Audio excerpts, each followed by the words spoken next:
What's going on, you guys? What is going on? What is going on? This be your boy Scotty by Nature TV, and we're here for a brand new episode of Yes for the Mess, where we talk about celebrity gossip, hot topics, and all things reality TV based. I hope you guys are having a wonderful, wonderful Tuesday, and I intend on doing the exact same thing, you guys. What is going on? Now, I told y'all I was going to continue with this covering the Keyshia Cole family drama. I told y'all I was going to continue. Y'all got another live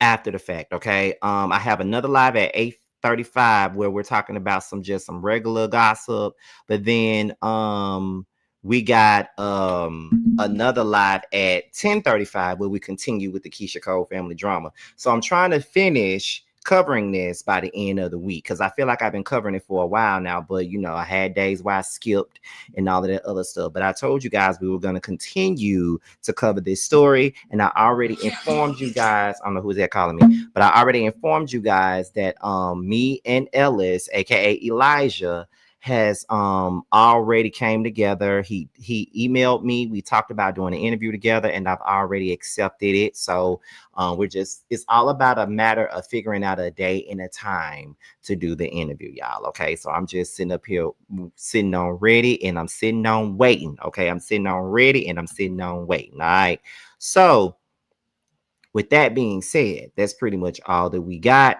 I just checked in on T. Me and him just got through texting a minute ago.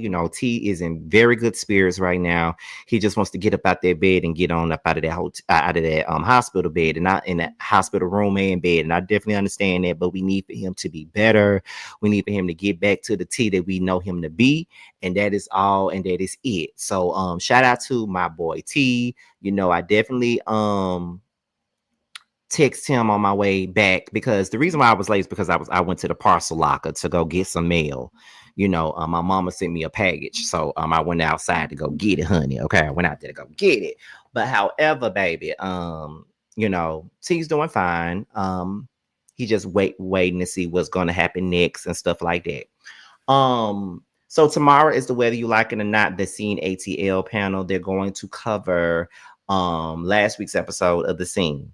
The Scene is on the hiatus. We return on January the 21st, but don't you worry, because the mid-season trailer is also going to drop on tomorrow. So be on the lookout for the mid-season trailer of The Scene. Now, y'all know we get these live started at the 5-minute mark, so I got to ask y'all something.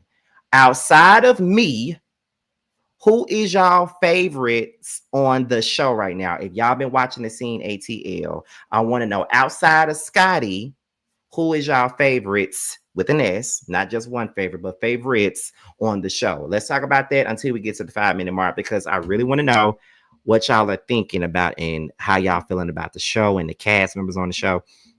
Because from what we have seen, this is a cast where most of us, everybody feels like this cast is likable. Nobody really has anybody that they don't like on this cast, but everybody do have their favorites. So I'm just trying to figure out who outside of me is y'all favorite on The Scene ATL. That's all I'm trying to figure out.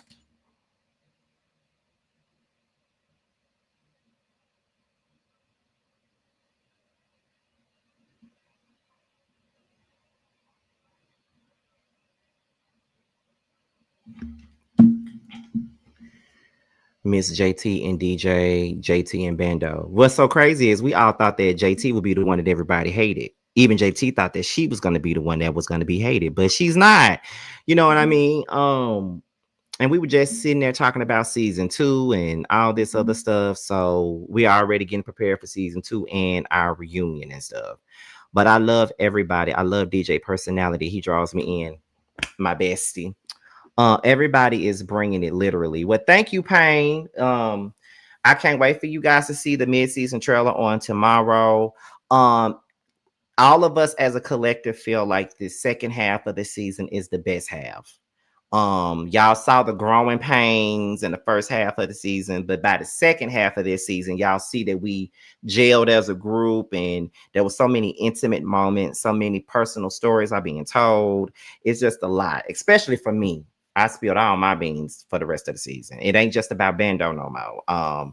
You know, we like I told y'all get a whole break from the Scotty and Bando of it all for the next 2-3 episodes. Y'all probably get it probably comes back up again by episode 6 or 7. But y'all get a break from the Scotty and Bando storyline, which I was very happy about. Okay. Because even I got tired of talking about it while we were filming. But anyway, we're about to go ahead and get into the Ellis of it all. Okay. It was because of him. We're about to go ahead and get into more of it. All right. So let me go ahead and rewind this a little bit because I love me some Ellis. He tells all of the story and things like that. So, you know, let's go ahead and get into it, y'all. Said about 2 weeks to 3 weeks later, he's seen me and Elite going on Instagram back and forth. So he decided to message her and say, hey, I have some information that I think would be helpful to you. Responds and says, hey, what information? Says, I know Ellis and I have some pictures that are very vulgar that I think you would love. Proceeds to send my fucking nudes to my sister. And he says, a couple days later, he sees that we're on the internet going back and forth, sending exchanges, and he realized it was because of him, and he felt sick and horrible to his motherfucking stomach because now, not only am I suffering because I lost my biological mother and I'm beefing with my siblings, but now I'm extra beefing with my siblings because he sent my nudes to my sister. Then he said a man named Dorian reached out to him and asked him for more nudes. He decided to block them both because he already felt horrible for what the fuck he did. Now, at this point, I'm shedding tears silently because I already knew this information. It was just confirmed for me. If now it's in my spirit, now it's in my soul, and now I know exactly what happened. I told him, listen, I appreciate you for calling me. I appreciate you for telling me your truth and who you are today and how things happened to me. But I never want to speak to you again. I don't think we ever need to contact each other. I think that you're going to have a wonderful life moving forward. And I think that you've learned from the things and the mistakes that you've done. But me personally, you can never be in my life and I would never want to be in yours. I wish you well. I hung up and I blocked it. The first time that I actually felt empathy for someone, and even though they wronged me, I understood the position that they were in, and I understood that they had things in their life that they needed to actually change in order to be better. I also realized that I had a heart, and my heart can forgive people. I wanted to call Rafah because I wasn't feeling good. I wanted somebody to comfort me in that moment. I called this man, and he is crying on the phone, sobbing. I'm like, what the fuck? Why are you crying? I is super emotional and crying on the phone, and I'm a little bit confused, but I appreciate the vulnerability. Ask him like, hey, are you good? What's wrong? Like, let's talk about it. He goes into details about his job, about feeling stressed, about certain things that he wished he could control, and certain things that he just didn't want to fucking deal with. After my motherfucking day at Dairy Queen, absolutely, I can 100% agree with feeling the way that he's feeling right now. I asked him like, hey, are you just going to keep taking hits at your job? Are you going to leave? Are you going to stay? Are you going to say something? And he says, do you remember the last time we talked about my job and you said, hey, I could possibly come work with you just to really get away. It's not about the money. I just really want to get away from the bullshit for a moment. And yeah, like an idiot, as if there's not more motherfucking bullshit at Dairy Queen. I was like, yeah, absolutely, you can come work with me. Absolutely. Listen, if you want to get away, you can come over here. You don't even really have to work all motherfucking night. You don't have to work all day. You can work like 2 to 3 days out of the week if you want to, just to really get away, and you're still fucking making money, and you don't really have to do that, or you can do it whenever the fuck you want. I said, all you got to do is tell him you're going to get hired regardless, and everything is going to be an easy motherfucking process getting you the fuck up in here. So he finishes telling me about his day, and he's like, wait, you called me. I'm like, oh shit, I did call this motherfucker. And he's like, what you called me for? Like, what did you want to talk about? And I'm like, should I tell him? Should I tell him about my family? Should I tell him about my life? Should I tell him about what the fuck Elite did? I don't know if I want to tell him because then I have to open up the book of worms about my ex. I got to go back into the California details. I got to talk about the Florida. That's a lot. I said, listen, don't worry about it. It was just a long day at work. You know, Starbucks was a little crazy. Dairy Queen was a little crazy. We're not going to get into that. I'm hungry. He says, well, where do you want to go eat? I think you know where I want to go eat. So we pull up to the Chinese food restaurant. I get my miso soup, okay? I get my chicken wings and I get my white rice with a little bit of cilantro on top, right? And then he's just like, why do you get the same thing every time you come here? And I'm like, listen, they make it good. They cook it good. I like to eat good things. And this is all I know. He had a backpack with him at this time, and I didn't think anything of it. But he pulls something out of his backpack, and he was like, here, I want to give you this. I was like, a gift for me? He's like, listen, I appreciate you. I love the fact that I could talk to you about everything. And I just wanted to give you this so you know that I'm actually listening and paying attention to our conversation. He hands me a little bag and it has a little bit of stuffing in it. I'm like, I got a gift. I open up the gift and it's a Stitch stuffed animal. I love Lilo and Stitch because of Stitch's story and about like he was abandoned, left behind, nobody wanted him, and Lilo decided to adopt him into her family. It reminds me of me. It's me to the core. You know how Stitch is different. He's loud, he's crazy, he's obnoxious. He doesn't really fit in, but at the end of the day, that's his family. Even though he knows where he comes from, it's crazy. He also knows that Lilo decided to adopt him and that's where he wants to be. It's literally my story to the T. He doesn't know that that's why I love Stitch so much. I just told him I love Lilo and Stitch, okay? So I got a little bit emotional because I miss everyone. I miss Sam. I miss Barbie. I miss my sister. I miss Vania. I miss Christian. I miss everyone. And like, it just reminded me that I have a family that I ran from. Start crying because it reminded me of all the things that I went through and the fact that I ran from everybody and I haven't really been communicating with anyone outside of Vania. And he's like, oh my God, why are you crying? I didn't mean to make you emotional. I just wanted to give you a nice gift. I was like, I love the gift. I'm sorry. I apologize. I need to stop crying. I need to stop being so emotional. And I need to communicate my feelings with you because I don't want you to feel like I'm like crazy. We go on and finish our food and we go back to my house because I told him, I was like, I want you to come over. Like, it's been a long day and I want you to come over, right? We're watching TV. Everything is going good. Everything is going fine. And out of nowhere, he's like, I feel like you're hiding something from me. And I just don't know what it is. Like, why would you ask me this now? We had a good night. We ate good food. You gave me Stitch. What? Don't make me explain myself. And then I asked him, well, what do you think that I'm hiding from you? He said, well, you don't talk about your past life. You don't talk about your family. You don't talk about your friends. It's almost like you just fell out of the sky and landed in Michigan. Like, and it's strange because I want to get to know you better and how. I can't lie now. You know, normally on Ellis and Ellis / Elijah's side, but I have to be honest here. I would be side-eyeing you too if I ain't never heard about your family, if I ain't never heard about your friends, if I ain't never heard like certain things about you, like if I ain't never heard of that, then I'll be like, okay, I'm with a motherfucker that I don't know. So yeah, that's yeah, no. You can't be in a relationship with a person. You can't be dating somebody and they don't know the simple things about you, like your family life or even your friends. You feel what I'm saying? Like, no. Like I probably would have been side-eyeing you too, I'm not gonna lie. How will I get to know you better if you don't talk about who you are?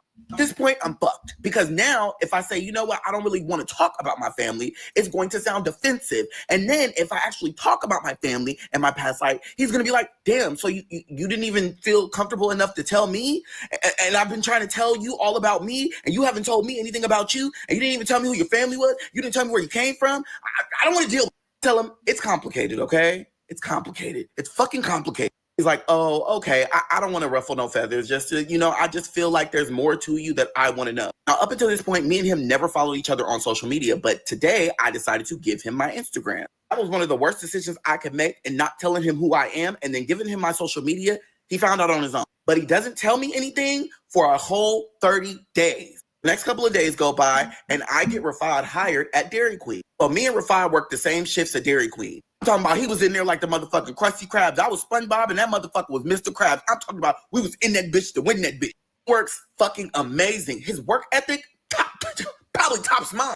One night that Subway is closed, and we're the only ones open. We get to work, and everything is motherfucking crazy. Maggie done left early, and by the time we get there, everything is motherfucking dirty, nasty, and disgusting. Again, the sink is still not fucking fixed. The drains are still not draining, and we're still washing everything in the hand wash sink. Me and him are both tired of washing dishes in the hand washing sink, and it's like, if you can't run a proper restaurant, close this bitch the fuck down. Nevertheless, we went and got that fucking money. Now, the night goes on as usual, and then the rush comes. Going through the rush, I'm ringing people up, and he's on the grill. He's making food. He's dropping shit. He's making the orders, making sure everything is good and passing them to me. Now, this one guy comes up, and he's like, hey, can I get X, Y, and Z? And I'm like, absolutely. Let me bring you in. And he's like, damn. He was like, I wish I could get you on the side. Fod breaks his motherfucking neck, and he's like, what the fuck did he say? And I'm like, huh? Mind you, I don't know this man from a can of paint. I don't remember his face. Ain't never seen him before. I don't know. Maybe he just thought that because I'm nice to people, that he thought that he could slide a compliment in. And nobody knows that this is my man standing right here. Now, Rafad is not a small man, okay? He's 5'9". He's a little meteor, baby. He's a motherfucker. Whoa. I freeze because I'm just like, your total is going to be $784. He swipes his card and he's like, wait, where are you from? Because I done seen you multiple times working here, but I just want to know where you from. Like, are you from here? You don't look like you from here. 5 comes, he slams a little basket down with the little food in it for another person, and he's like, get the fuck up out his face. Stop talking to him like that, and I'm gonna make your order, step to the side. I'm like, you better do what he say. You better do what he say. Again, I don't know who the fuck this man is. I don't give a fuck who this man is. And I was like, check him. Yes, my man, check. Old boy get quiet and he stepped to the side and I continue taking motherfucking order. Man's order comes up and he slams it on the thing and the guy takes it. He was like, don't be motherfucking mad at me. Be mad that you can't have him. Again, I don't know why he's talking and he don't know that me and Rafat are together. Rafat is like, bro, I'll beat your motherfucking ass in this bitch. What's up? Do you want to get your ass whooped? I'm just standing there like, what you gonna do? Like, man, I don't care about none of that. I'm finna get up out of here. So I was like, yeah, you better get the fuck up out of here. Oh, yes. I've never seen him act like that. I'm like, who is this person? He's always sweet. He's always nice. You know what? Although he showed out and acted a fool, I probably would have got turned on by that. After work, we probably would have fucked. I ain't gonna lie to you.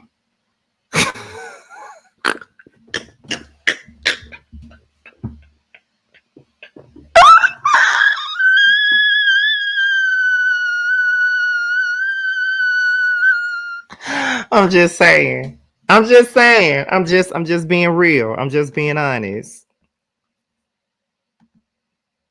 Never turned up before. I'm like, I like this. This situation started everything that's going to happen. After the fucking rush goes, he's very quiet and he's very silent. He doesn't talk to me. And I'm like, are you okay? And he's like, who the fuck is that? I'm like, I don't know that man. I ain't never seen that man before. What? He was too fucking friendly trying to talk to you for you not to know him. He literally asked me, who am I? And wanted to, what? So I'm like, I don't know that man. I don't want to know that man, baby. I don't give a fuck to know that man. And if you felt like I disrespected you, I am sorry. I'm sorry. It was like, I truly just don't know who you are, because if I did, I would think that you would have respect. But I don't know you. You don't tell me anything about you besides you came to Michigan. I don't know shit. Oh, here we fucking go again. Is he wrong? No. But timing is everything. And at this moment, I can't explain to you my past while we're at work. And now you're mad at me about a man that I don't know that tried to fucking holler at me. This is why you don't work with your man. I would not want to work with my man. I'm just saying, I wouldn't want to work with my man because I don't want my man to take anything, because I'm honestly a nice person either way. So, you know, sometimes men tend to flirt with me and shit, and sometimes I don't even be knowing they flirting. Half the time I be in my own little world and I ain't even thinking about them. So I don't want to work with my man, because I don't want him to think that I'm flirting and trying to get with a nigga. And I also know how my jealous ass can fucking be when it's about my man. I'd be like, look, man, you talking too long to him. That's my man, and you're gonna have to realize that I'm a rowdy chick. Sometimes I gotta fight because my mouth too slick. Just to show you Monica not having it. Okay? Like, please don't play with me. Please. Okay? I don't have time for that at all. So it is what it is. Okay? Scotty, you work with your man on a whole reality show. That is not the same as working with your man at Dairy Queen. Just saying. The rest of the fucking shift, he's quiet. We're really not interacting that much, and he's not saying anything, and he's fucking pissed at me. And I'm like, what the fuck did I do? Shift is over and we're leaving, and I'm like, hey, I'm sorry if I did anything, and I'm sorry if you feel like you can't trust me. I'm not that kind of person. And then he said, how would I know you're that kind of person if you don't talk to me and tell me anything about you? I know nothing. And I told him, listen, there's a time and a place, and I feel like right here and right now is not the time and the place. And he said, well, when is the time and the place? We've had multiple times and places, and you've never explained anything. I don't know you, Elijah. I said, you're right. I need to communicate with you more. We'll set up a time and a date, and I'll go out with you and we can sit down and have this conversation, because I feel like it's necessary for you to know about me. And he was like, all right, I appreciate that. And I really do want to get to know you more. But until then, I need to see it to believe it.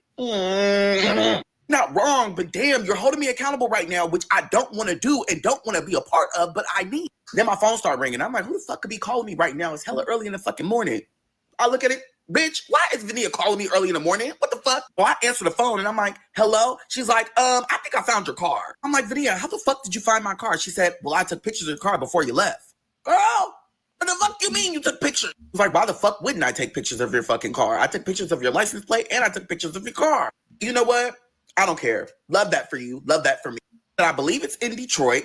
You have to fucking call them. You got to go down to that location. I'm going to send it to you. They couldn't give me a lot of information, but they said the car is there. I said, okay, send me the information. And when I get the chance, I'm going to go down there. Now, where I lived in Sterling Heights from Detroit, where that location was, baby, it was motherfucking deep. I was like, next week, I have 2 days off back to back. I'm going to go down there next week to go get it. Stupid, don't know how this shit works, but I said, listen, at the end of the day, I got a little bit of money and we'll be okay. It'll be all right. Nia asked me, she's like, listen, I want you to come back to California, at least visit with me, at least plan something so that I can see you. I want to physically see you, touch you, and be around you. I said, okay, how about this? How about in the next month, I plan to come see you and it'll be after or during my birthday week. It's about the middle of January at this time. So I was like, in about 2 weeks, I'll be ready to come see you. Okay, I love you. We hang up the phone and I'm walking with Rafad at this point. Actually, he was like, hey, who was that? I was like, you know what? It's nobody important. Don't worry about it. And he just looks at me like, I'm like, hello? Like, what, are we good? He was like, there you go again, making things seem as if they're not important in your life. And I want to be a part of your life. Like, either you want to be a part of my life and I be a part of yours, or we are just not together. I'm like, oh my God, like, what did I do? Like, what did I do? What did I do? It was important, but it wasn't important. It's not important right now in the moment. And he was like, yes, it's important, Ellis, because he doesn't know you. He already feels like he don't know you. You don't talk about your friends. You don't talk about your family. And the one time that it's time for you to be honest with him about who you are and where you come from, you still kind of brushes him off and be like, oh, it's nobody important. Yes, the fuck it is, bruh. Yes, it is. Is you're getting your car, whoever you talk to, that was somebody that had to know you very well if they know exactly where you're at and they know exactly where your car is. Now I'm getting frustrated because although, yes, I know I need to tell this man and I know I need to be upfront with this man and I know I'm fucking up by not telling him, but in my heart, I don't want to tell him because I'm embarrassed by the situations I fucking went through. Wants to tell their man that they ran away from all of their problems and issues. They ended up in fucking Michigan and that's how they met. Did not want to lose him. I didn't want to lose him. And he was the only thing right now that I felt it was my comfort zone, my comfort level, someone that I can come to with everything but this. So I told him, I'm going to talk to you. We're going to have this conversation. I promise. He was like, I don't want to hear it. I want to see it. I want to actually sit down with you and have this conversation with you. He was like, until then, I feel like I really can't trust you because I don't know you. I didn't know what to say to that because he's absolutely fucking right. Like, he don't know me. I don't tell him anything about me. So how would he be able to trust me? And so I just started crying because I started thinking about everything. And I told him, listen, I'm sorry. Like, I understand you. Like, I'm sorry. And he stops and he gives me a hug and he's just like, listen, let's spend some days apart. Let's spend some time apart. And I want you to really, really think about what you want to talk to me about. And I feel like then we can come back together and we can have that conversation. Now I'm stressed because I'm like, I'm not going to see you for a couple of days, which is fine. But the reason I'm not seeing you is because I fucked up. He walks me home. He gives me a hug. He says goodnight. He was like, I'm going to talk to you in a couple of days. I need some time to think about this conversation that we're going to have. And I need some time for you to think about this conversation so that when we reconnect, baby, it's going to be A1 day one. And then we'll be able to refresh and restart everything where it needs to be. And I'm like, fuck my life. Fuck my life. But I said, okay. Next fucking couple of days are goddamn nerve-wracking. I'm talking about, bitch, my spirit and my soul and my heart and my chest pounding every single day. Now, he didn't come to work at Dairy Queen because he was off for the next couple of days, which is why he said that. I had to actually sit down and write everything that I wanted to say to him because I didn't want to lose him as a person. I didn't want to lose him as a man, and I didn't want to lose him as my actual friend because out of all of the things that I've been through, this man was actually my friend. Now it's Friday, and it's the day that we decided that we both were going to meet up and have this conversation. I was off, he's off, so we're going to go have this conversation. So we decided to go to the Chinese food restaurant, and I go and I get there first so I can get the table. I can get my little soup, my miso soup out the way, and then I'm just waiting on him. It's nerve fucking wracking because it's the first time that I actually have to face everything that I've been through, and I have to tell somebody else, and either they're going to love me or they're going to hate me, and it's like I have to accept whoever they are at that moment. See Rafad walking up, he walks in, and he's like, oh my God. He was like, how are you? I miss you so fucking much. So he gives me a hug, and we get our nice little server, the normal server that we always get. So he sits down, and I'm just fucking quiet. I'm shaking. I'm like, fuck, I don't know what to say. I don't know how I'm going to be able to say this. So I pulled out my phone because I had my notes. He says, are you ready to talk to me? He was like, because if you're not, it's understandable, but I hope today you're ready to talk. And I said, you know what? I'm actually ready to talk. I'm ready to tell you everything. And whatever you choose to do or however you choose to feel after this conversation, I completely accept, because it was my fault in the first place for not communicating who I am to you. I began to talk to him and I began to tell him who I am. And I told him every fucking thing. And it felt like a weight was lifted off my fucking shoulder. And that moment was very fucking specific and very particular for me, because it was the first time of me holding myself accountable for the actions that I did. And I was able to get it off my chest in a way that wasn't malicious and it didn't hurt anybody, but it was very fucking intentional. It was quiet the whole time. He let me continue to talk. He let me to continue to just let it be what it was. And he never said a word. I was like, you know what? I'm done. I don't have anything else to say besides I'm here now. And I was like, so how do you feel? It's like, what would make you think you can't tell me that? And I'm like, I can't, I don't fucking know. I just don't know. And he's like, well, why would you think that you can't tell me about your life, even if you've gone through so many things and even if you're wrong? I wasn't there for that. It's your story, not mine. I know who you are today. Like, I just sat there and I thought about things. And I'm like, well, for the longest time, I just I never had the outlet to speak it. I never felt comfortable and I ran from everything. So I never had the chance to speak anything. It was like, well, then just stop fucking running from your fucking problems and your issues. Just stop running. Then I just started fucking crying, because it's just like all of the emotions of everything that I dealt with, everything that I went through, everything that I felt, every situation just ran through my fucking mind and I'm just sobbing. He's like, fuck, I'm sorry. He comes, he gives me a hug, but it's like, I just can't stop crying, because it's years worth of pent up emotions that I never shared. It's years worth of things that happened to me. It's years where I started thinking about when I was 13, 14, and I was going and I was trying to look for myself. Find who I am, trying to find where I belong, trying to find where I fit in, looking for my family, going through it with my family, running from my problems, running from my issues, Vania finding me, leaving Sam, me and Elite going through it, us trying to record to make another show, me finding Tifa, me meeting Keyshia, me being let down, me running away from Miss Asa, me letting my sister down, me not communicating with anybody once I left and I ran away. It all just came flooding out of me, and it was just like a weight was lifted out my spirit, and I just let it out in tears.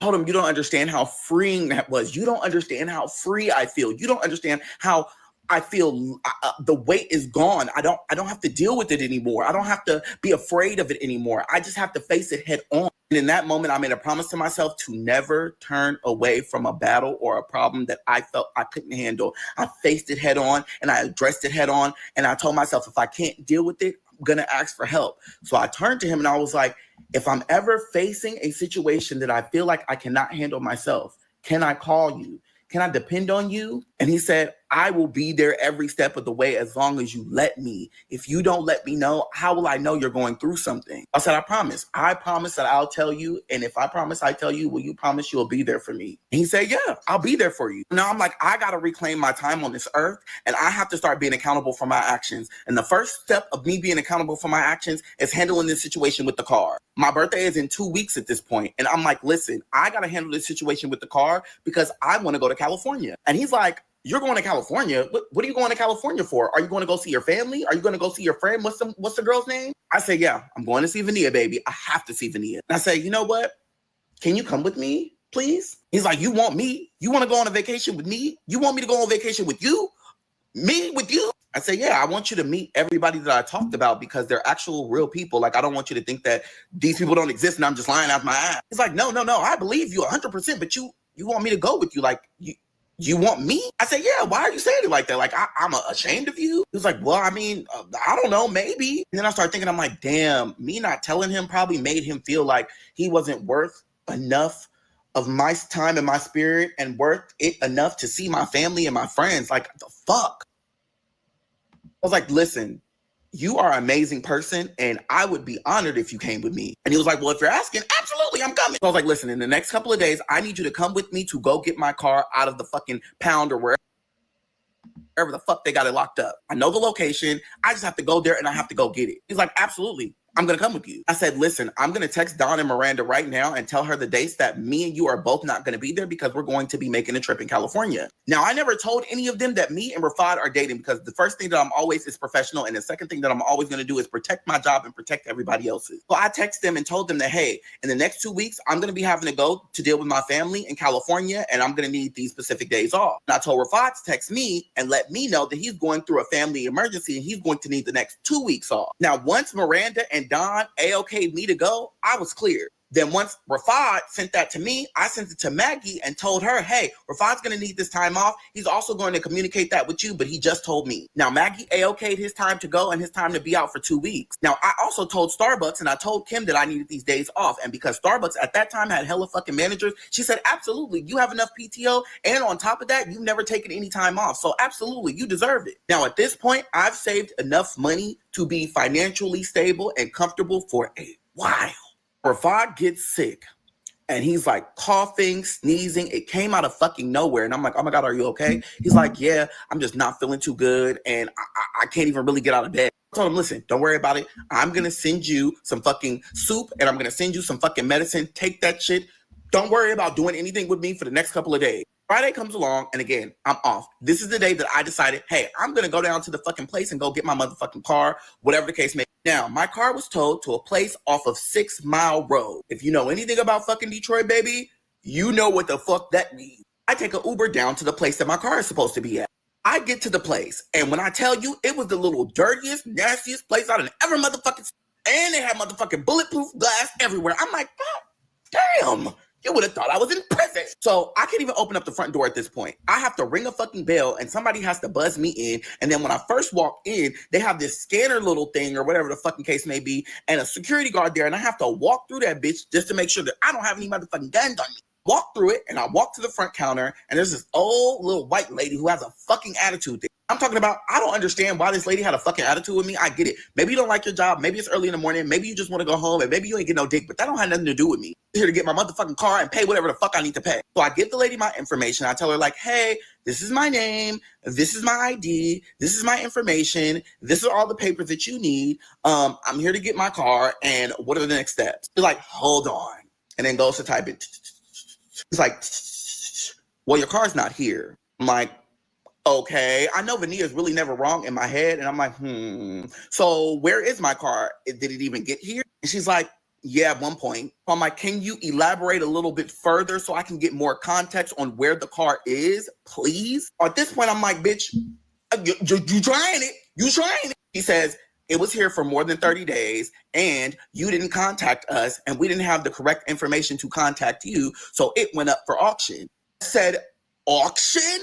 Okay, yes, it went up for auction and it sold for $5,000. I'm really trying to understand what the fuck you're talking about because I'm not quite computing the bullshit you're telling me. I said, so it got sold. Like, it's no longer here and you sold it to whom? She said, do you not know how an auction works? Someone bought it. I don't know who, but someone bought it because you left it and we could not contact you. And can you give me more information? Is there anything else? Do you know who bought it? I mean, you said you didn't, but can you figure it out? He said, no, I can't figure that out. And that's going to be something that you're going to have to do on your own. But what I do know is that you owe us $15,000. I said, what? He said, yes, you owe us $15,000 because it was $25,000 at the end. And when it sold for 10, that recouped the fees of whatever you had on your remaining balance. And now you owe $15,000. $15,000 fucking bitch. $15,000 fucking bitch. What the fuck? I didn't know about this. I didn't know when your car get towed, you're supposed to go check up on your car and make sure it's motherfucking in great hands. I thought that it's like a fucking garage for your car. And then when you show up, they'll be like, here's your car. And this. Well, my thing is this: when you went and got that job, why did you leave your car in the area anyway? Why didn't you just drive your car to your job? Like, those are the questions that need answers. And why in the hell would you not be worried about your car after all this time? Because the first night I realized my car got stolen, I would have been on the phone. I would have been looking for my motherfucking car. I'm just saying. And $15,000, that don't even sound correct. It sounds like a scam. This is how much you pay. See you later. Bitch, I ain't know they was gonna motherfucking keep it selling. What? Oh, remember I told you that I had a lot of money at that time? Because again, I had been making sure that I saved enough to be able to financially be stable. I didn't flaunt my shit, bitch, because I didn't want you don't see where I am, but I'm too close to Detroit. that time in my bank account, I had $26,000 to my name. I told her, I'll pay it. And yeah, hopefully your card doesn't decline because I don't see that happening. I might be a stupid ass motherfucker, but I ain't broke. So I politely tapped my motherfucking card. It said approved. Thank you. I said the debt is clear. Give me my motherfucking papers. Thank you. She said, well, if you had enough money to take care of it, why didn't you come get your car? I said, well, since you're in my motherfucking business so motherfucking bad, you should have told me so I could come get her. I left and I felt bad because my brother gifted me this car, and it was the first thing that I really, really, really had to learn about someone who I love and appreciate doing something for me in a way that no one else has ever done. And I let them down once again. But instead of running from it, I faced it. I said, you know what? I paid my $15,000. The car is gone. At the end of the day, I'm going to have to talk to him and tell him that myself, and I'm going to have to face the freedom. I wrote that down in my notes. I decided to make a list of all the things that I know that I need to hold myself accountable with, not only myself, but with other people as well. And the things that I've done that I am not proud of, but I'm never going to shy away from ever again. I decided to call Vania and tell her the motherfucking bullshit that just happened. And she's like, bitch, what the fuck do you mean you paid $15,000 motherfucking dollars? Are you motherfucking stupid?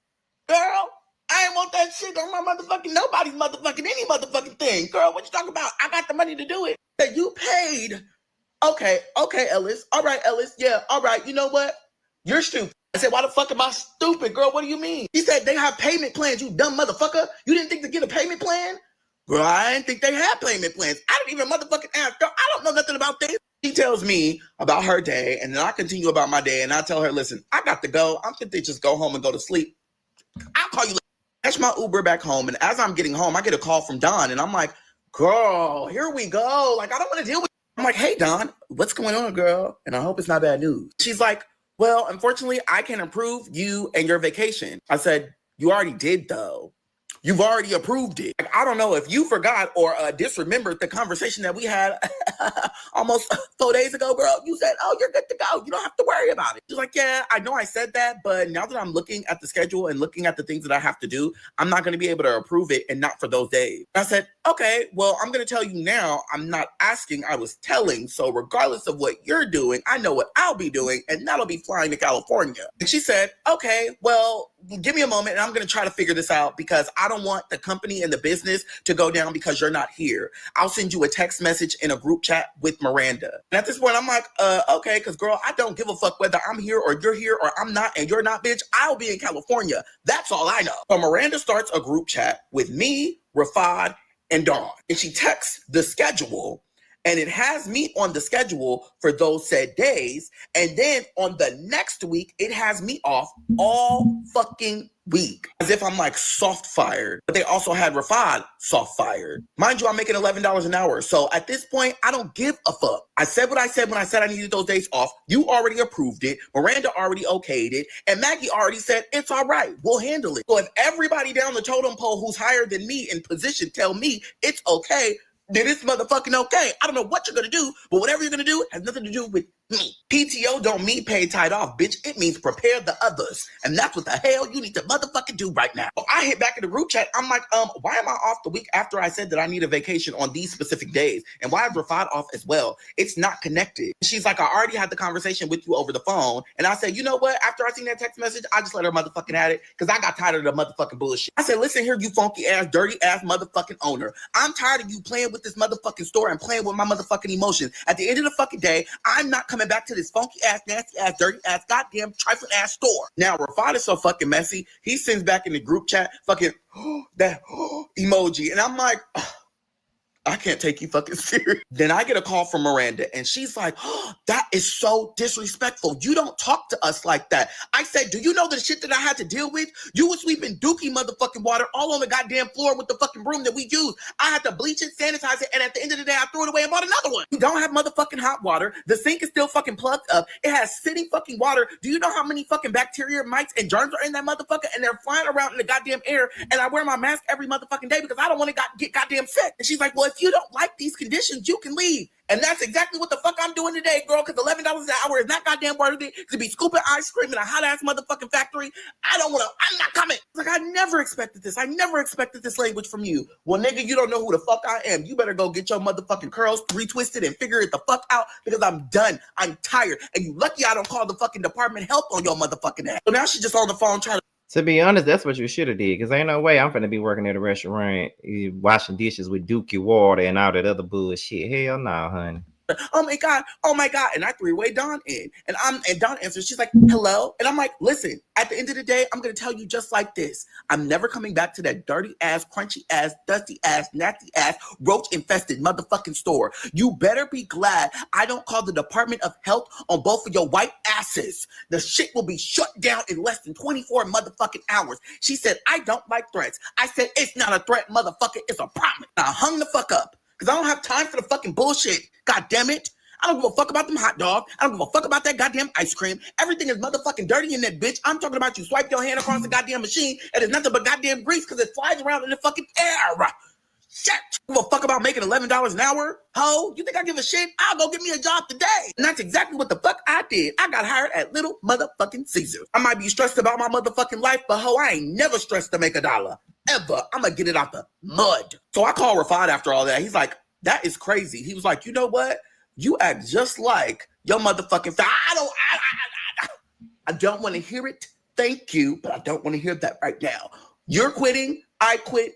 We will go on this vacation peaceful, and I don't want to hear nothing about me acting like my motherfucking biological side of my family. Save it. And he's just giggling and laughing on the phone like a little kid, enjoying all the motherfucking drama. I say, you're messy. Mind you, I already have Starbucks, so I'm not really worried about $11 an hour. I was making enough money at that point to be comfortable and safe in my own motherfucking finances. Now, I decided to go and buy the tickets for us to fly to California. And I also bought us a hotel to when we get to California that we can stay in, because I don't want him to stay at any of my people's houses.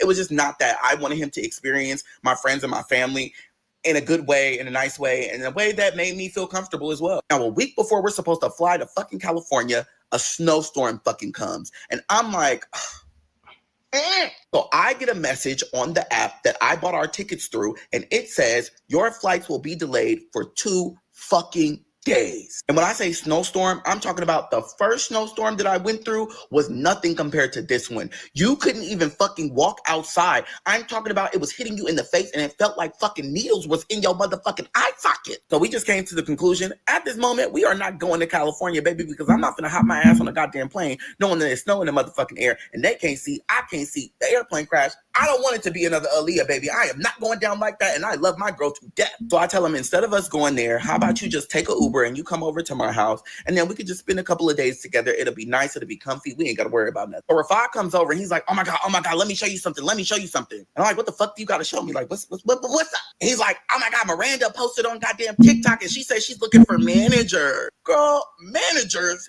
So nobody want to work at that dusty, nasty, greasy motherfucking oil field, no sink having ass goddamn water motherfucking sitting everywhere and collecting motherfucking mites and maggots motherfucking store.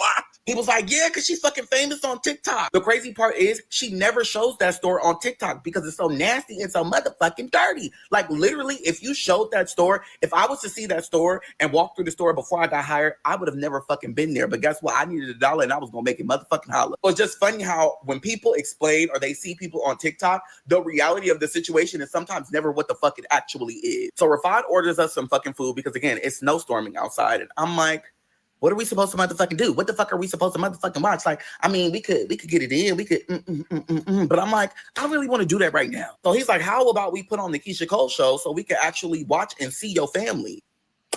Why the fuck would you want, why would you want to send me through that goddamn trauma? And he was like, well, you have never watched the actual fucking show. So why not watch it since you're saying all the time, like, you know, you want to love and you want to appreciate your family, but you just don't know who they are. It was like, I would think that you can kind of get an insight of who they are if we watch the show. Who the fuck sent him? Because I'm trying to motherfucking figure it out. And then I started thinking, I'm like, you know what? I've actually never seen the show. Let me put that motherfucker on. But now I'm nervous. We put on The Way It Is, the Keyshia Cole show, and I'm like shaking. And he's like, are you okay? And I'm like, I feel like I'm going to have an anxiety attack. I'm panicking. Ooh. He's like, calm down. And I'm like, I need a shot. So we get on GoPuff and I get me a motherfucking vodka bottle and it comes and bitch, I'm taking me a motherfucking shot. Because in my mind, I don't think that I'm ready to handle this, but it's something that I need to face because I have to see my family and I have to see what my family is and who they are for their entirety and accept it. All these years, I've avoided watching the show. All these years, I've avoided seeing their faces on TV because I was embarrassed by it at this point because of all the things that I've had to go through to lead up to this point in itself. I wanted no parts of it, but I have to also realize that this is my family and I have to understand the unknown is going to help me answer a lot of questions. So he puts on the first episode and seeing Keyshia on TV made me cry. Watching her during this episode made me cry because she was so young, so vibrant, and she looked like Tifa. I'm like, Tifa don't look like nobody, but then I look at the motherfucking TV screen, I said, Rafad, you don't know my sister, but she look like my motherfucking sister that be twerking, crying, and singing. Remember I told you about her? Yeah, that one. She be twerking, crying, and singing. Twin. And to see how vulnerable and how open Keyshia was, I'm like, I didn't meet this person. I never knew this person. I don't know this person. Like, maybe back then she was so open and honest because, again, she was learning and getting to know her family. And I'm like, now it's hard because of all the things that are going on. Like, Frankie's out of jail. Frankie's out of prison. And she's dealing with all of these emotions. Neffy has more kids now. She found Sam. She found Robert. She found Tifa. She found me. And now she's trying to move forward with her life. I said, you know what? I can actually understand why she felt the way she did. And she's distant the way that she is. Like, maybe I could understand 100%. And as we're watching the show, he was like, who's her? He was like, the Neffy. Who is that your sister as well? Because y'all look just alike. And I'm like, oh my God, I didn't even get to tell you that me and her have the same father and the same mom. Like, Frankie is my mom, but we also share the same dad. He's like, damn. He was like, y'all look identical. He was like, no, but you actually look more like your mother than you look like her. And I do agree with that. for the first time, I'm actually able to like physically and verbally say things about my family without it being actually negative. And I'm like, it's healing me in a way that I didn't understand because being able to communicate these thoughts and these feelings in a way that I know is going to be helpful for another person, but also help me and see them in me and he sees them in me. It was like, that's my family.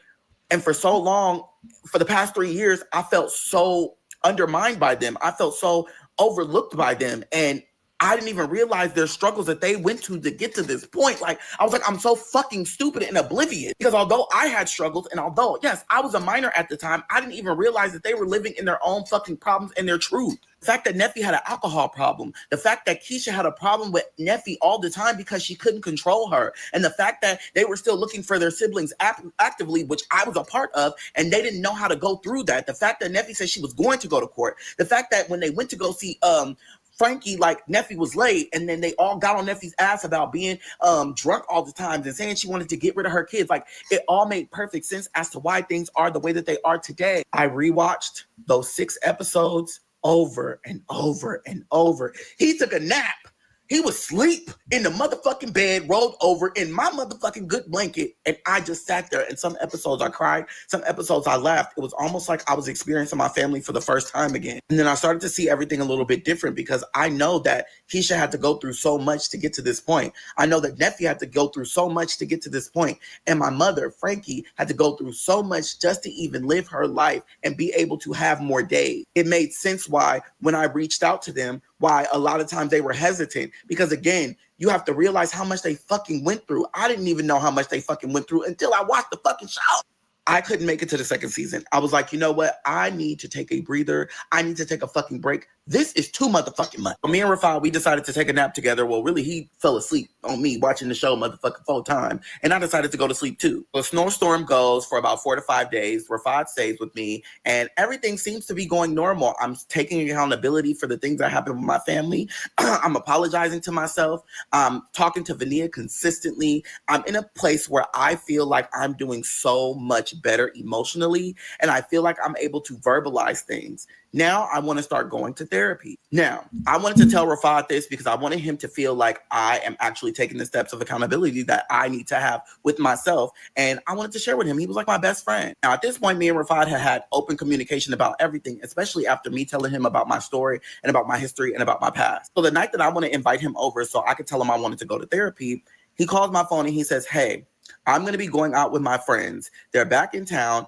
and I feel like I deserve to reconnect with them. And I'm like, you know what? Absolutely. You've never really talked about your friendships, and I know that you spend a lot of time with me, and I just want you to feel like I'm there for you the same way that you have been there for me, and telling me that I need to reconnect with my friends and my family. So absolutely, go out and have fun. We didn't share locations with each other. At the end of the day, I always knew where the fuck he was at because he always knew where the fuck I was at, and I knew he didn't go nowhere. He don't do nothing. He didn't tell me how long he would be out. He didn't. So he was on your ass about not sharing information about your friends or your family, but he never really talked to you about his friends.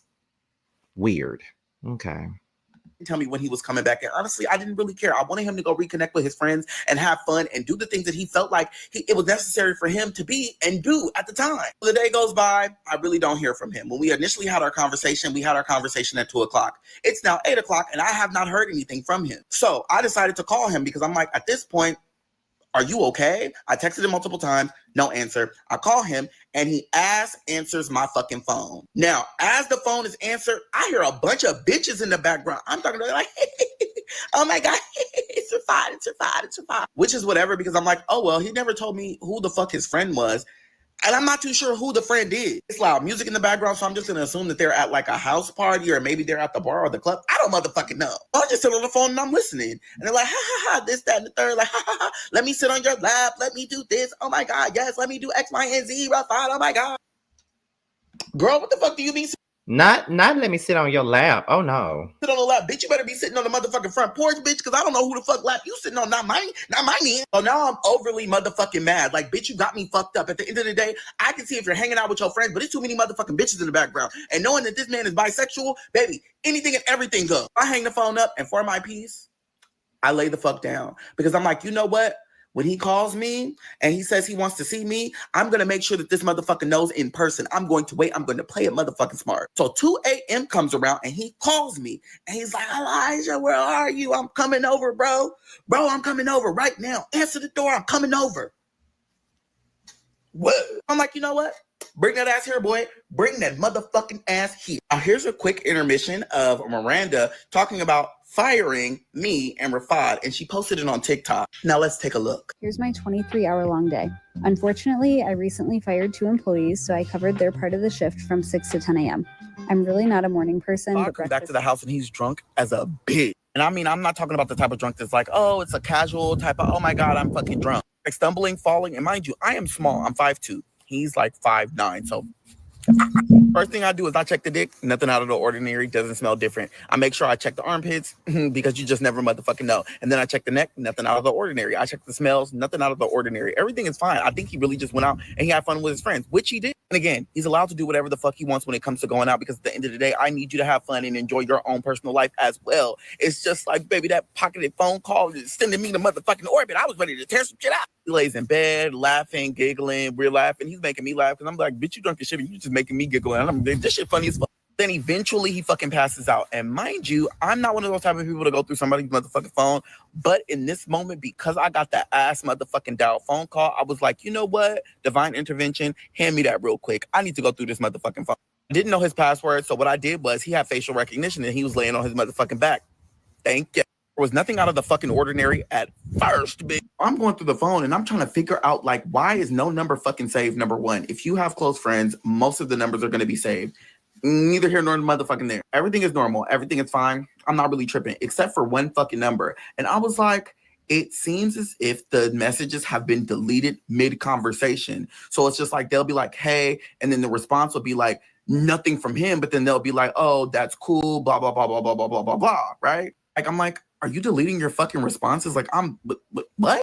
Again, I did not find anything that was an immediate red flag because I was going through it and there was nothing, like nothing on the Snapchat, nothing on the Instagram, nothing on the on TikTok. There was nothing. And I was like, oh, I'm kind of proud. But then I'm like, wait, he said he went out with his friends. Where's the friend that he went out with? No message, no nothing. Like I went through hella messages. There was no message of the people that he said he went out with. So I'm like, how do you go out with your friend and there's no messages of anything, not even on Instagram? So I checked the call log, and the call log, he had 7 missed calls from the same number that had the deleted motherfucking messages.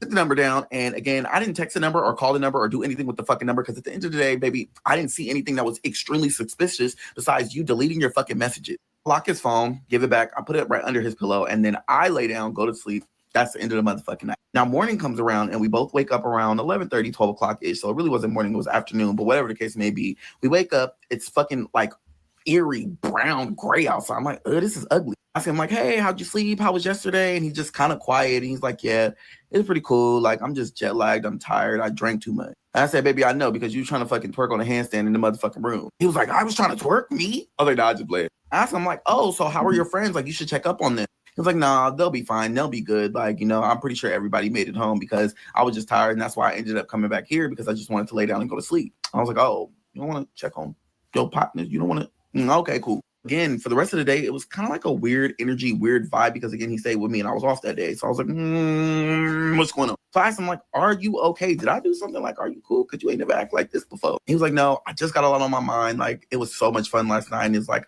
I just miss hanging out with my friends. I miss hanging out with the people that I fuck with. I'm like, okay, that's good. But I can understand that. I can understand that. You know what? I can understand it. So a little bit later, he kind of like livens back up. And I'm like, this is the Rafat I know, baby. This is my man. So the day goes by on normal. Nothing crazy happens. The next day, he decides to go home in the morning.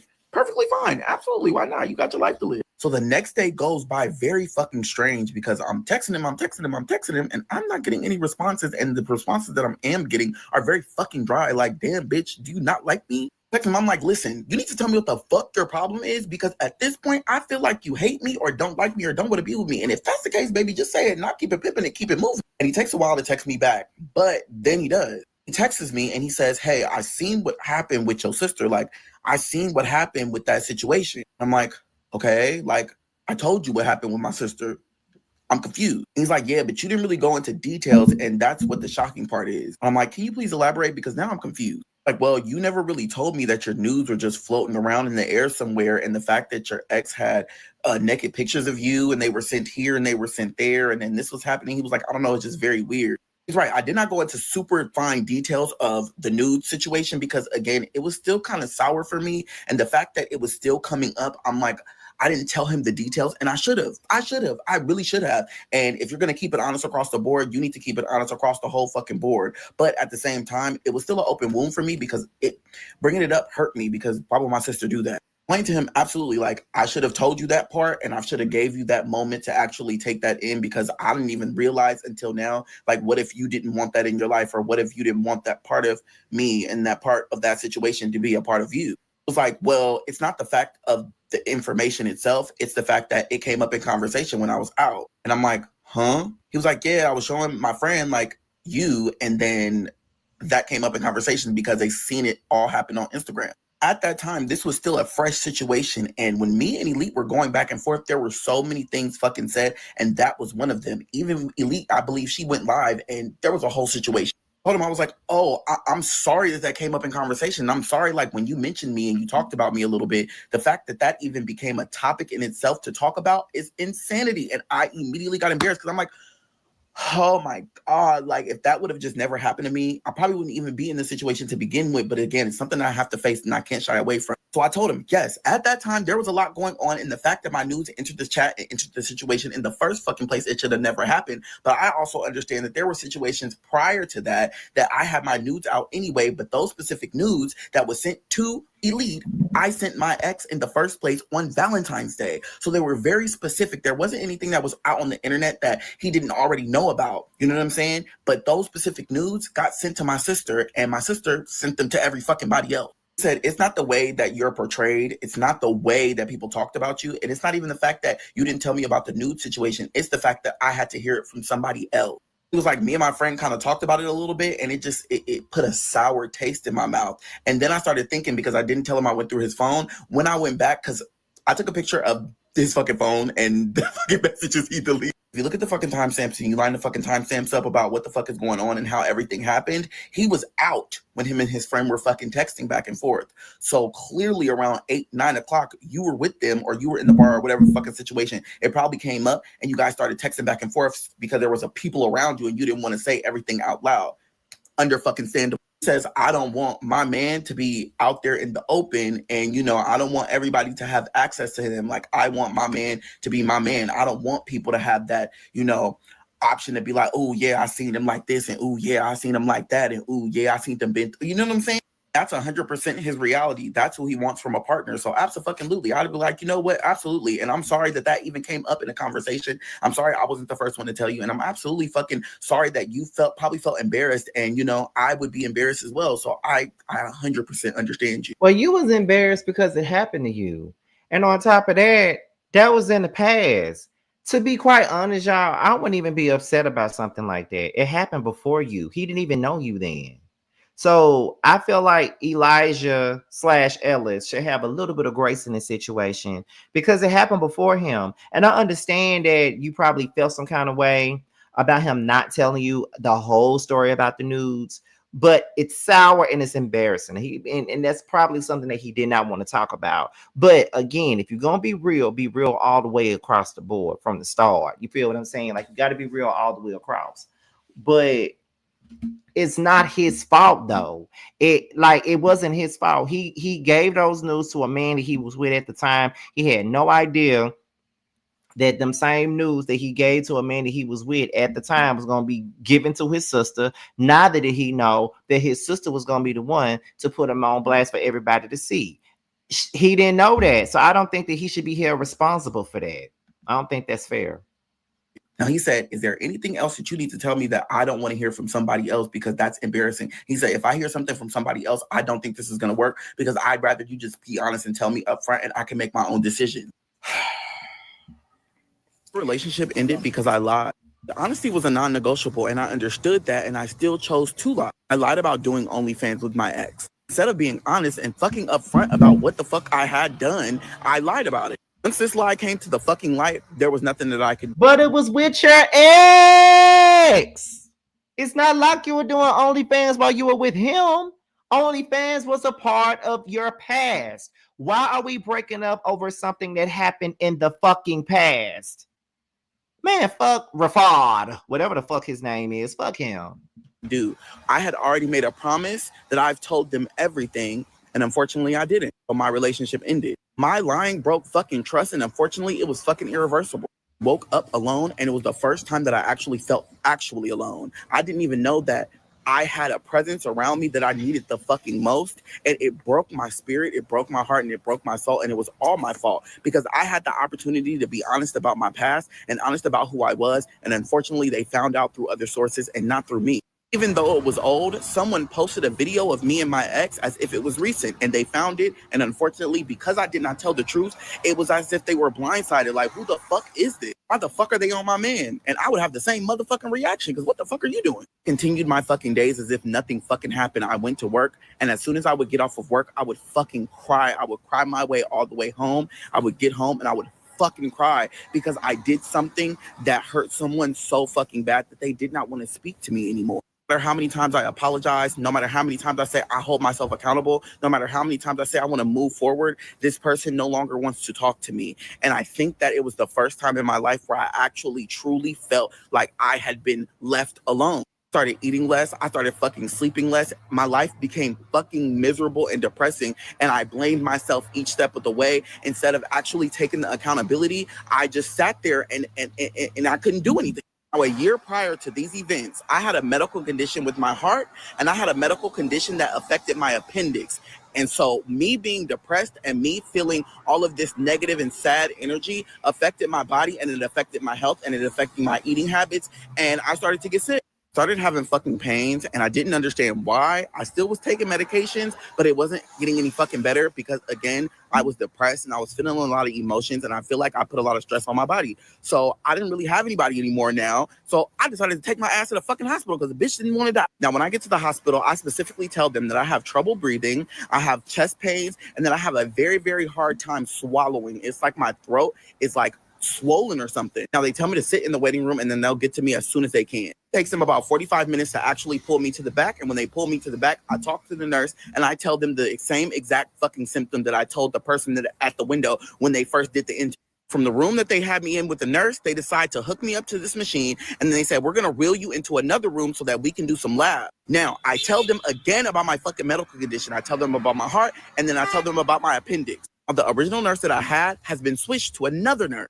This new nurse that comes in asks me, how are you feeling? And I tell her, I'm like, I'm okay. I'm going through a little bit in my life. So I have a little bit of stress on me. And I feel like something about the stress caused me to feel whatever I'm feeling in my chest and whatever I'm feeling in my throat right now. Like, I don't feel good and I don't know why. She asked me, why do I feel stressed? And I tell her, well, I had a breakup and, it wasn't really on the terms that I would like it.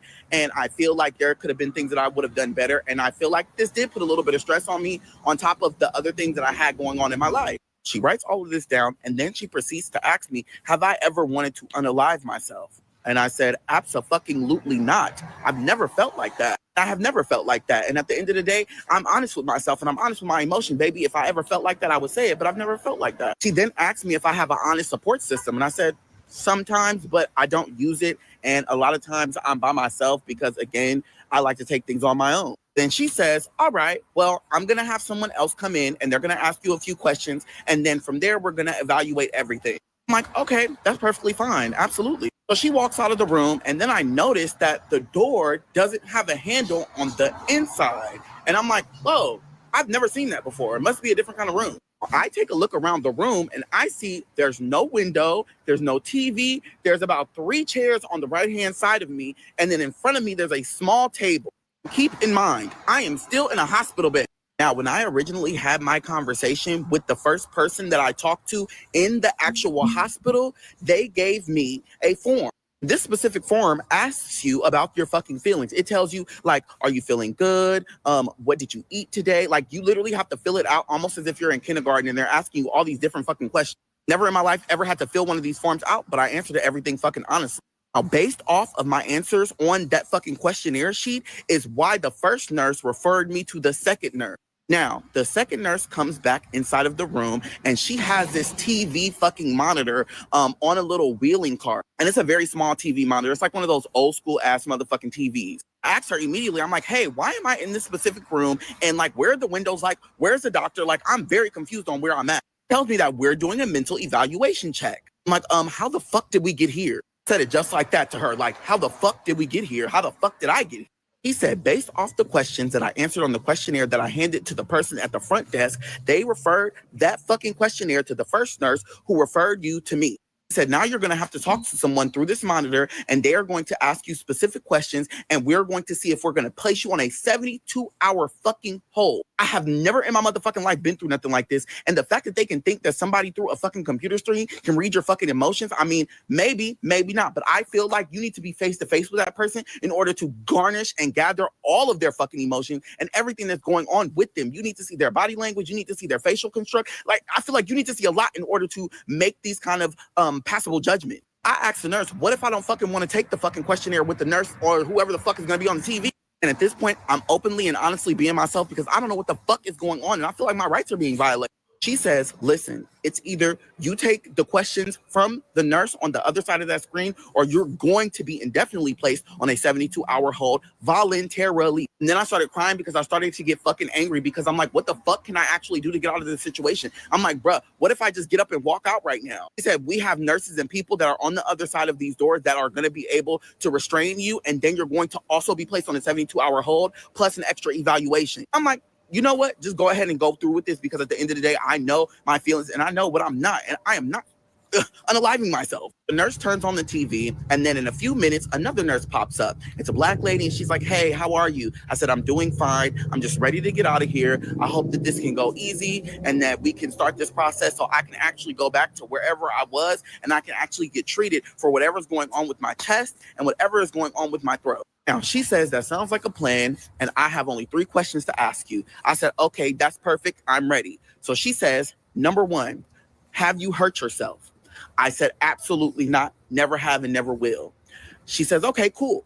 Number 2, have you ever thought about hurting yourself? I said, absolutely not.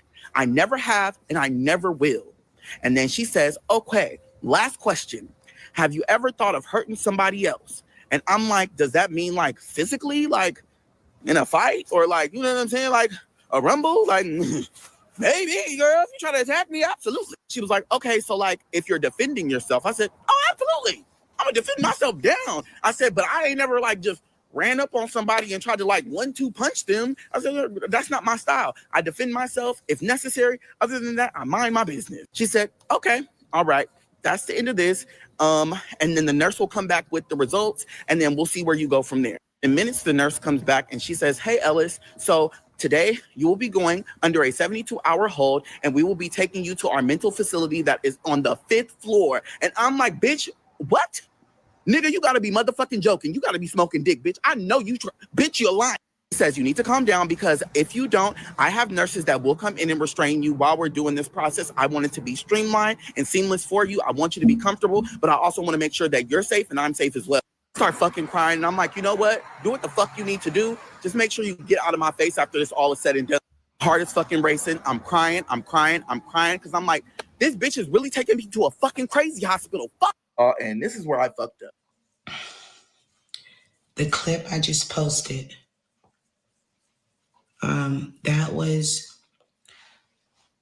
5 years ago on my 35th birthday. It may have been 6 years ago, my 34th. Either way, I rented an Airbnb. When I first moved back to California, I moved out of Atlanta right before the pandemic, right before COVID hit. I moved out of ATL and I came to California. I decided to throw a pool party for my 34th, 35th birthday. Can't remember which year it was. And at the time, me and Sam were really, really cool, right? But I wanted to not only celebrate with my adopted family and all of the friends that I grew up with, etc., cousins, whoever, but I also wanted to celebrate with my siblings. Pay $3,000 something plus for Airbnb, nice view, pool, and got Tifa, Sam, Robert, Ellis, myself, and my mom together. This is before my mom passed. Okay? This is before my mom passed. That clip that you see, sorry, just trying to do my night routine. That clip that you guys seen,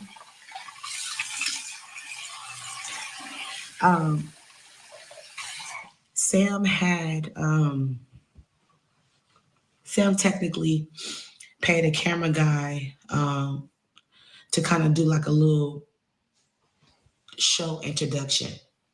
But genuinely, whether the cameras were there or not, I wanted my siblings to celebrate with me. Let's start off by saying that. Ellis was absolutely invited. Ellis absolutely showed up, as y'all can see in the clip. Notice Ellis' confessional.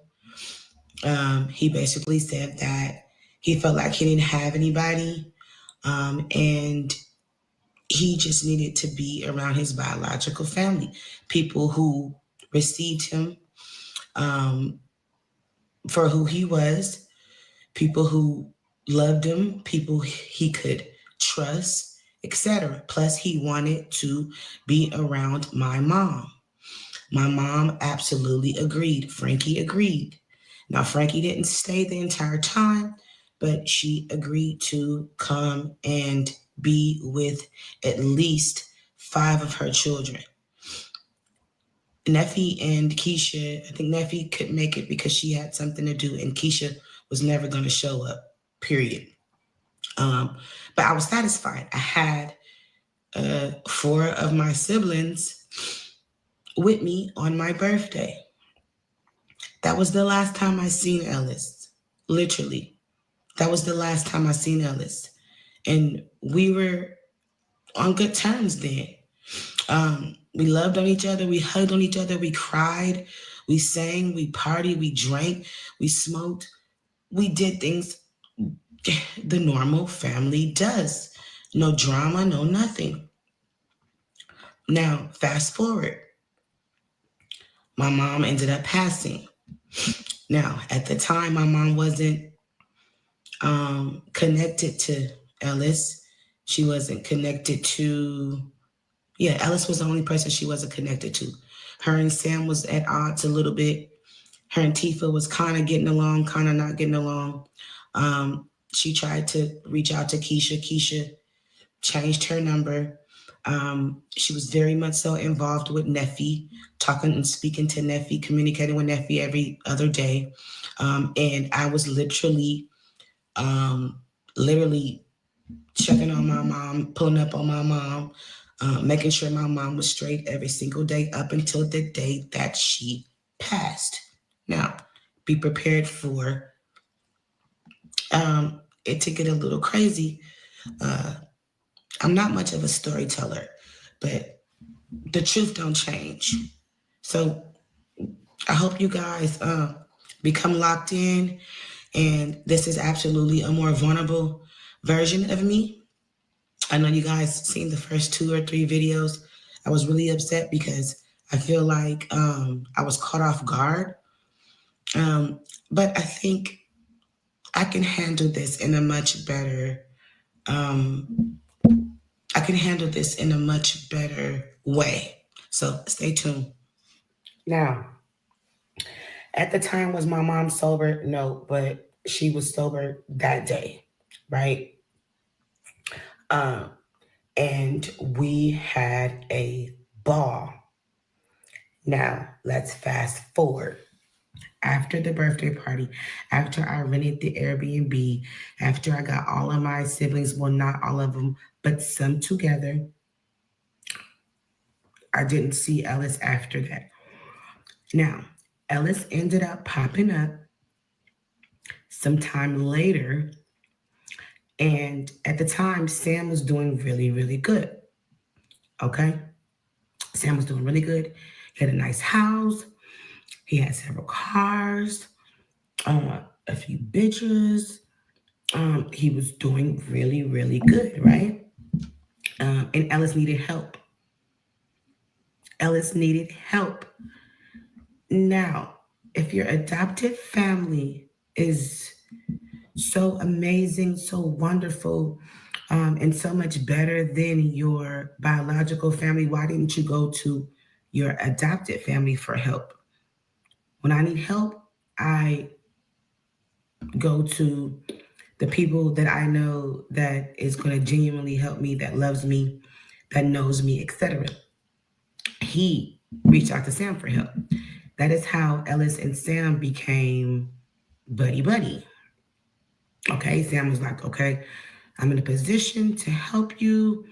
Let's do it. Mind you, before Sam was in position to help anyone, Neffy was in position first. So Neffy became in position once we moved to Atlanta. And this is like kind of fast forwarding the story. But when we first met Sam, Sam wasn't, he was just kind of regular degular, right? I had a house in Georgia. Keyshia gave me a house. She gave it to Neffy first. Because y'all be acting like y'all just know every damn thing. She gave the house to Neffy first. Neffy, ended up making her own money. And she didn't want to be controlled. So she got her own house in her own name. I was working for Keyshia at the time, so she gave the house to me. I opened my door to all of my siblings.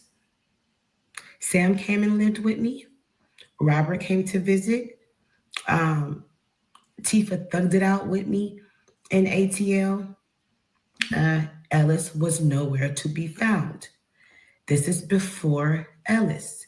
Ellis was still, I guess, obeying and or respecting his adopted family, his mother. Okay? Mind you, my mom wanted to find all her children. the children that were kind of like, I wouldn't say lost, but the children that she wasn't around. My mom wanted to find and be around all of her children. That is what she asked Manny. That's what she asked BT. That is what she asked Keyshia. Keyshia respected her mom's wishes, her mother's wishes, and she made it happen.